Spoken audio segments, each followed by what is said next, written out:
The corridors here at St. Joseph's are often filled with wonderful stories, stretching back over the many years we've been providing that essential bridge support between hospital and home. This recently inspired us to hold a reunion of former patients, staff, and friends. The day started in the St. Joseph's Chapel, followed by a light lunch and sweets in the hall. Needless to say, the room was abuzz with excitement, with many of our guests not having seen each other in the years since they were discharged, and shrieks of glee could be heard at just how well so many patients have recovered. Laughter was shared over tales of innocent mischief, such as swiping bread from the kitchen at night, but there was also bubbling, even tearful emotion over how the care received at St. Joseph's had changed many lives forever.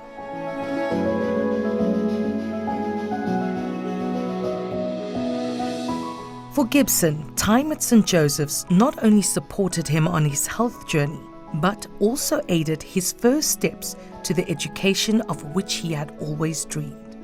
I would be expected to look after my grandmother's goats, but at night I would scream. You know, there would be this pain, and my grandmother would wake me up and say, "You're screaming. You know, what is it?" And I would say, my chest is tight.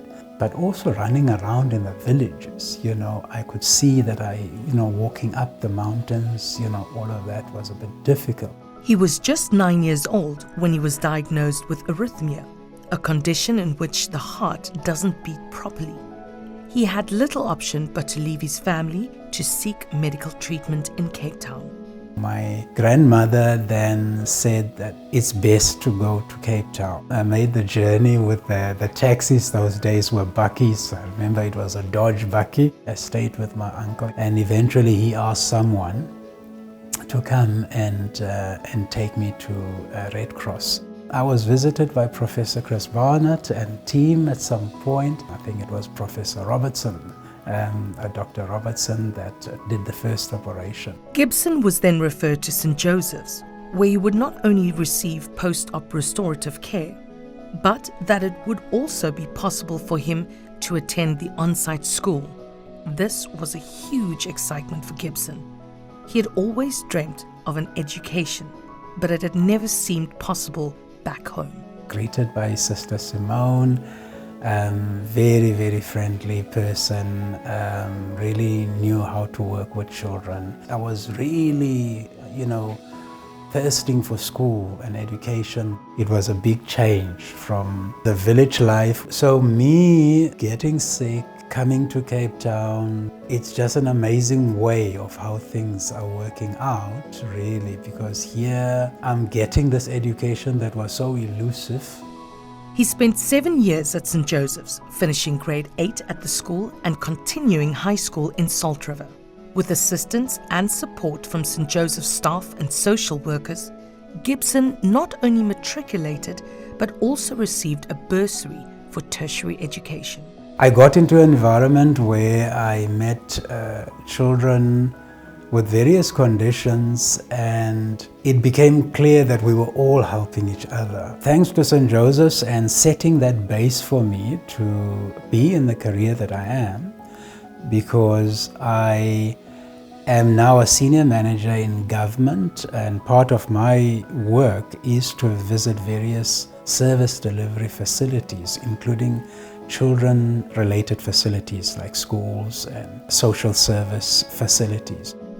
Gibson is adamant that members of the public should learn about all the great work done at St. Joseph's. Today I'm a dad of 3, a husband, and I'm so grateful.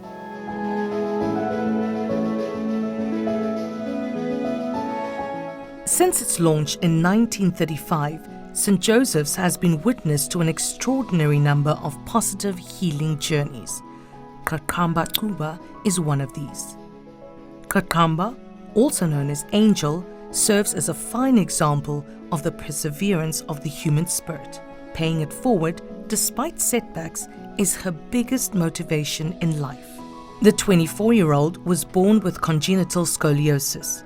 In 2005, when she was still a young child, doctors referred Angel to Curated Hospital to explore much-needed spinal surgery.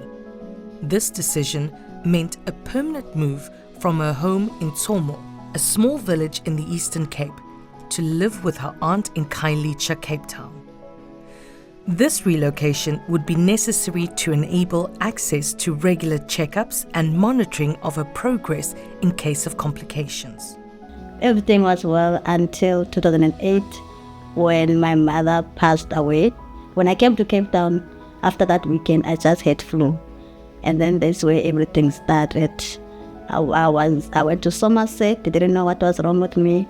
I went to Red Cross, and then they said I needed a tracheostomy. I'm struggling with the breathing.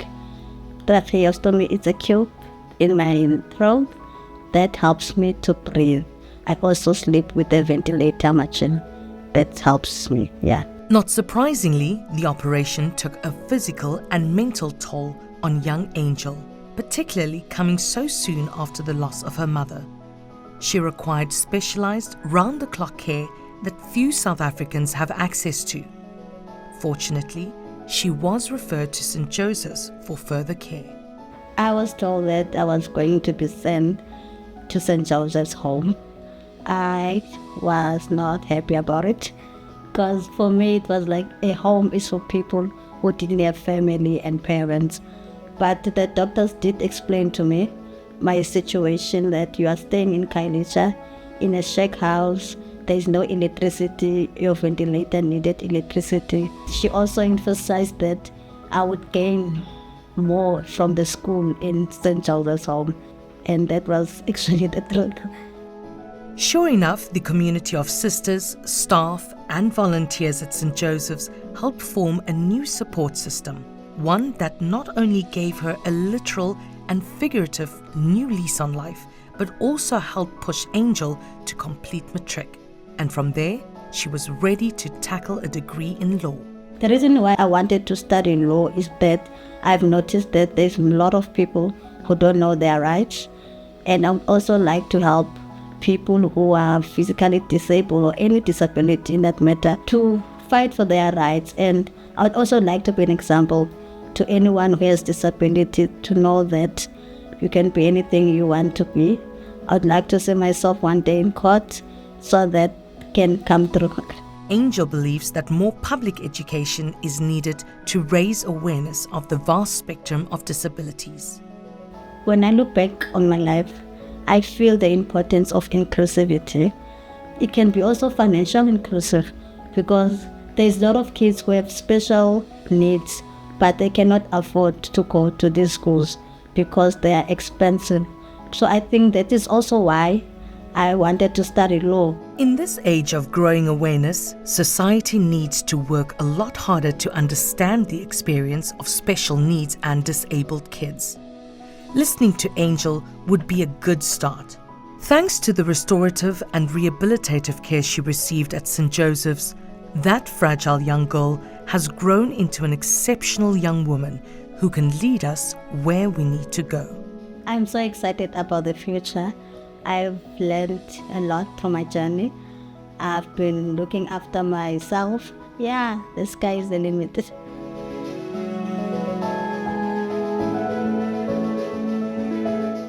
Sandra was just 2 years old when she came to St. Joseph's with a rare and painful genetic skin condition that required her to be covered in bandages from head to toe. Now, more than 40 years later, Sandra lives her life independently and bandage-free. Sandra spent 16 years at St. Joseph's in the care of the loving sisters who were very fond and protective of her as a little one. Former staff nurse Rutland Lang recalls caring for Sandra and the painful process of changing her bandages twice a week. The meeting between Rutland and Sandra was the very first time the two had met since Sandra was discharged. I met Sandra when she was still very small. A cute little girl with these blue eyes, very friendly and a very clever girl. But she had a skin condition that was very painful. very painful for her and for us, actually especially for me, I did the dressings because we had to do the dressings twice a week, and she was covered from head to toe with bandages. That was really a very intense, painful process for her, especially at that age. But despite this, Sandra always stayed confident and didn't let her condition get her down. Through all the ups and downs and that, I've never had it let me get me down. Through all the pains and changing of bandages and that. But it just made me a stronger person that I am today. She no longer needs to bandage her skin and can manage her condition with minimal use of medication. Managing my condition is much more easier now. The only medication I'm on is antibiotics, and that I only use when infection occurs. St. Joseph's was home for Sandra for many years. She even thought that the sisters were her mothers. When I came to St. Joseph's home, I couldn't see. I was sitting in a pram when I just started to see one day, and I saw the nun in front of me. I thought she was my mother. Her name is Sister Gazalinda. She was really protective over me. She took me under her wing since I came to St. Joseph's home, up until the day I left. The care and support Sandra received at St. Joseph's gave her the confidence to be proud of who she is and the boldness to stand up for herself. Sandra's journey is a testament to the commitment and support the staff show all the patients who have a life-limiting or life-threatening condition. When I saw her now without bandages, looking so well and so well spoken, I was very proud, and I was so happy to know that what I've put in this life gave a positive effect. Once you worked at St. Joseph's, you will never forget it, because the children build your character. For us all, the event proved a collective endorsement of what we'd all individually felt. That as a place of healing, St. Joseph's holds a significant place in the hearts and lives of many people. This wonderful reunion was tangible proof that there is life to be lived after time in the hospital. No matter what you go through, anything is possible.